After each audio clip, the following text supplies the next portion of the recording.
There's Lloyd Brown. Afternoon, Steve. Happy post 4th of the July weekend. Check the mic and make sure it sound right, boys.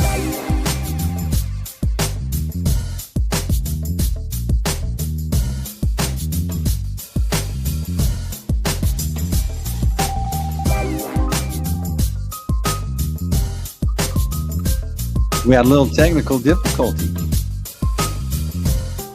I was just looking at me there for a moment. Well, he's back.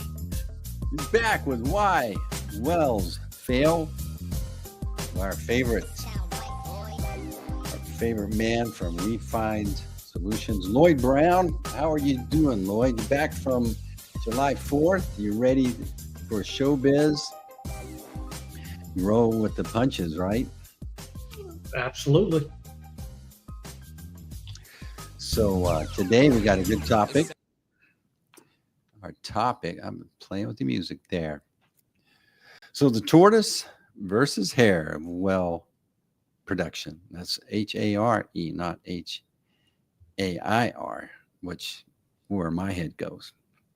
Yeah, our follically challenged people think about hair a lot more than a rabbit. For sure. So in these conversations, we've been talking about producing wells that come out of the gate healthy, long-term, for long-term return on the investments that are happening.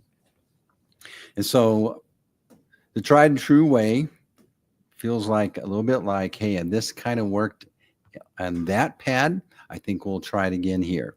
Whereas the refined way, we're going to look at some data. We're going to study it. We're going to make recommendations. And together we're going to plan a path and birth this well nice and healthy. And that comes from years of hit and miss learning.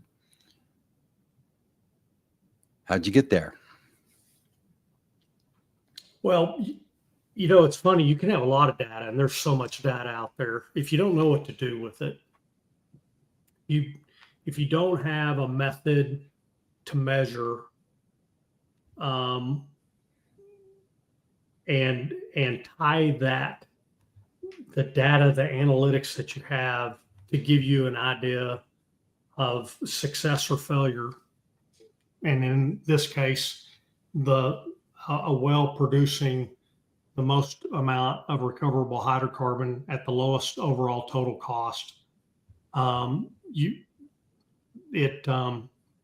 It's something that there's always a cause and effect, and those are the things that we've learned over time. It's probably the biggest transformation is really recognizing what we knew about conventional oil and gas production back in the day versus what it is to on this resource rock, and the impacts of that, and then keeping going deeper. So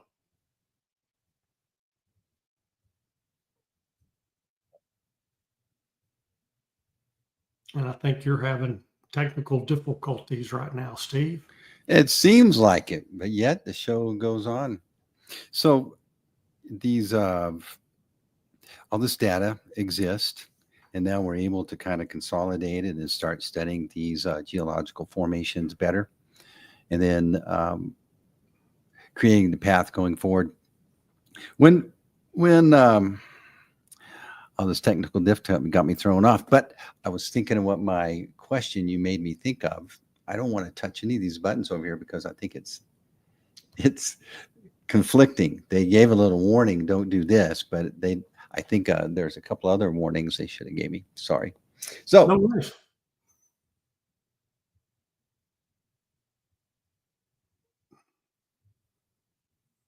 And today our patience is going to be the tortoise versus the hare on how long Steve Brown will stay with us.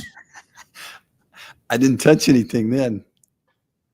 And I'll have to start asking myself questions and just take both roles. Well, don't you? I mean, you do that anyway. You're driving in a car, you're in the shower, you're asking yourself questions. Absolutely. So building out this perspective that you guys have built at Refined, and you're working with these, you're seeing success, you're getting case studies, you've got a patent, and now it's like getting folks to consider a little more deliberate step-by-step process to evaluate things to birth this well the right way. They're used to people just coming up to them and say, here's the solution. It worked last time. Let's get moving. Last week we were talking about the scientific method is only making one significant change, because that's the only way you can really measure the impact of that change. And that also brings us back to understanding what we're talking about, the tortoise versus the hare. There's a juxtaposition. So when we're looking at and we complete a well, one of the things that we understand is we want to be the fastest of the fast when it comes to getting the completion fluid off the geology. So in some ways, I love the show Seinfeld, where they called it the Costanza. You just go do the opposite, right? Well, that's somewhat what we're thinking about when we're looking at it. We don't want the geology to imbibe the water. We don't want it to stay within the reservoir, because it has a negative long-term impact. So when we're wanting to be fast, it's when we're getting the water off the geology. We don't like for wells to soak over a long period of time. We want to make sure that it is really coming off the geology fast. And so where you have the Hare being the water coming off the geology, not so good. But that brings us back to the other juxtaposition is we want to see a hydrocarbon show be slower, generally speaking, on these resource type geologies, because we know that getting water first and then hydrocarbon, it means that we haven't artificially or chemically stripped the oil off the rock and created more damage over time. So that's the real balance of the tortoise versus the hare on well production. I haven't heard you just stage it that way, but getting the water down there, doing your get the well prepared, and then get that water off so that you can bring up that hydrocarbon. That's I've always seen it from my perspective. The longer that water's down there, everything's getting soggy. That clay swelling, you got all this stuff letting loose and blocking and creating these dams. And so fast to get the water down there, get it fracked, and then get that off, and then do the things that make it healthy to bring the hydrocarbon up slowly, but real strong. Well, and that's one thing that we went back and we did a lot of analysis of back in 2013, 14, 15, when the industry was really focused on holding a leasehold. And so we were doing one well that would hold the maximum amount of acreage on a well, and that's called held by production. And so as we were going through this, it's before we really got into manufacturing. And we started seeing these wells, we would go drill them, frack them, bring them on. And those wells tend to perform a lot better than when we went in and added more density, well density. When we added more well density, one thing that we added a lot more was the time that the wells sat shut in with this fluid on it. And that's really the beginning of looking at the impact of the disruption that happens and the time component. Because it didn't make a lot of sense that we had the same amount of hydrocarbon available, but we were not able to contact that. And it was also known as the parent-child effect.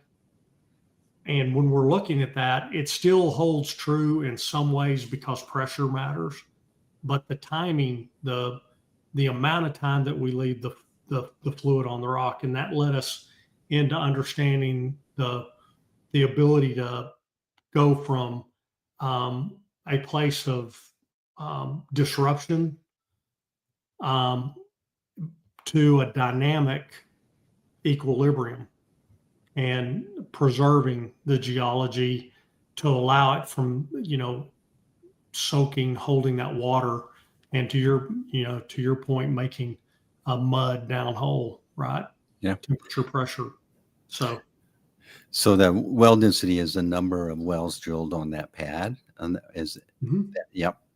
So used to a pad was a well, and that was the industry was going, and you had a contract with the landowner, the mineral owner, to drill and complete a well within a certain amount of time, or you lost that leasehold. And so people were doing the minimum, and we were really more in discovering and making sure that we knew we had the best overall area. And then when we went into a more manufacturing role, that's when we started getting 2 wells a pad, 3 wells, 4 wells, 5. And we started doing multiple benches per pad. And, it's funny, I flew up to Montana, and we stopped in Cheyenne, Wyoming on the way up there, and going in, there's a bunch of pads that have, 12 to 16 wells in northern Colorado as you're going in on one, from the directional horizontal drilling. And you look at that, and that's manufacturing, that's effectiveness and efficiency, and that's where we are today.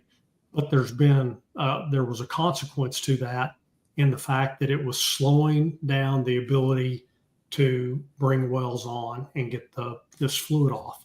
And again, was the hypothesis behind our now patent that proved out that, understanding this tortoise versus the hare. And so we want to be fast about getting the water off. And we have a high expectation that we don't want to see any emulsions or any early hydrocarbon that's bounded with sand or anything else, because that means that we didn't do a good job of creating dynamic equilibrium. And then secondarily, that's why you want to measure the effect of the program is not a 90-day window. And it's usually more like 120, 150-day window to really get a good direction on what that well is going to do over time. And another, when you're looking at the way airplanes, a lot of times planes do kind of a parabolic effect when they're going distances. It makes them more cost effective and efficient. Well, that's what we like to see with a well. We don't like to see real high up and real fast down. That's just more of a roller coaster, and it tends not to give us the ability to tap that resource for a long period of time. When you think about the transition from just 1 well a pad to 9, 12 wells a pad, seems to me that, like, back then when that transition was happening, that argument would have been like, okay, we're going to do 9 wells. We'll get the efficiency of economies of scale and all that, but it's going to take longer to bring all those back online. So you had an extension of a window when you're going to see your return on those wells, right? And no, absolutely. So now you have a little bit of that same type of conversation now if you're going to do it the refined way. That's correct. So it stands to reason that would make sense more and more to the folks that want to have a healthy well. Well, again, and we're our own worst enemies when it comes to success and what we're used to, right? Anytime you're making a change, and especially with, when I think about our customers, those that are publicly traded and those that are that are closely held or are owned by private equity, the financial analysts don't necessarily understand how these cadences impact it. They really are, they're focusing on how much revenue did we do in June and what do we predict that we're going to do in July. And this cadence of expectation gets built in. And so one thing we have to do is, we can go back and correlate, like you said, hey, we made the investment to get this out over time because it was more productive and effective over time. Well, the same thing with our process. Over time, it's much more effective and creates a lower cost of operating, as well as gaining a higher predictability of the resource that's going to be produced from the well. What I'm curious about, do you think that the plannings that you mentioned, how the financial planners are looking at it, on this time frame, did that exist back when it was one well a pad? Oh, absolutely. The financial expectations have always been there. It's just what the new normal is. Mm-hmm. Yeah. And at that point in time, a lot of the work that was being done in our industry was to prove a certain area was economic and then flip it and sell it. And so, and the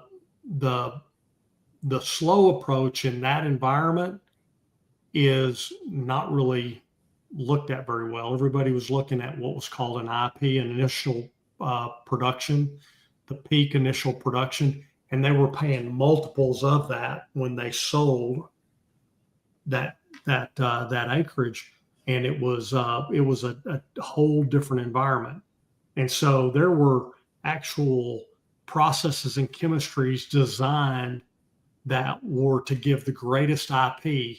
And what we now understand is, yeah, you did a really good job of being able to flip that acreage, but you actually did so much damage that those wells over time produced much less, and they experienced dramatic decline curves.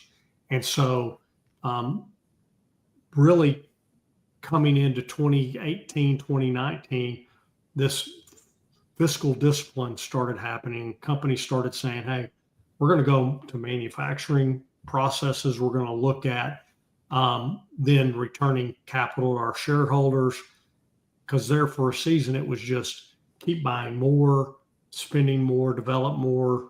And in today's environment, what we're doing is going to provide a much more predictable, stable, higher level of higher rate of return per well. This glitch only happens when you're talking, Lloyd. It must be some kind of motion that I'm making. You're so professional. You just keep plugging, and I'm like, and hopping back in. So that's cool. So now the refined way fits into that mindset. It's just unexpected, or it's not. Maybe most of these folks don't realize they can have this actual kind of expectation to approach it the refined way. I agree. It's myself. It's emblematic of what's happening in AI and other things in our industry. Is all of a sudden the way things were aren't applicable anymore. That things are changing so fast, and so the refined way is kind of fitting in with that. Just need to quickly get that concept seated or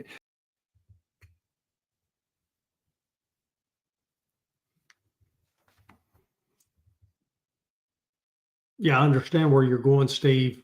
As far as it's really not a concept, though. It's a process. And, AI uses a huge amount of process to generate the ability to give us the answers to questions, right? Mm-hmm. There's a book called Who Not How, one of my most favorite books of all time.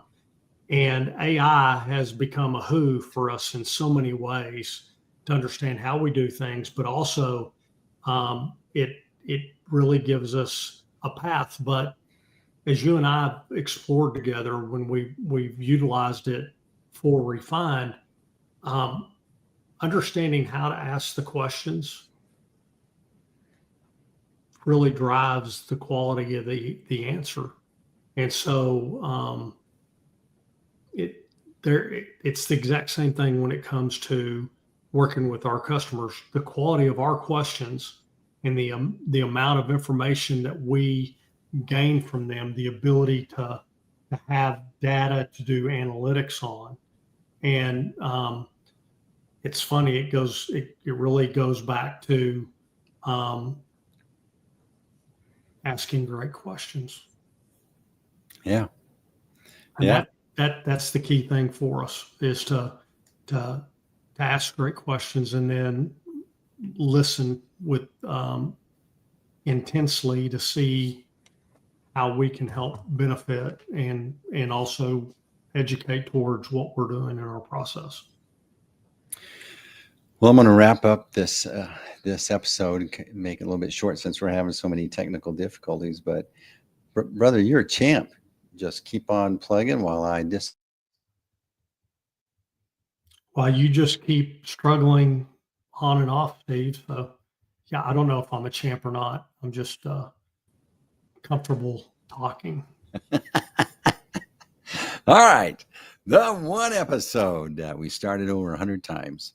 All right, Lloyd, excellent episode. Why wells fail, the tortoise versus the hare of well production. I love talking about this. It makes sense in not just the well industry, but in many other domains. So, hey, if you've been listening, be sure to reach out. Reach out to Lloyd at refinedcompletions.com. And like, subscribe, tell all your friends. And we'll see you next week on a better technical foot. See you next week, Lloyd. Thanks, Steve.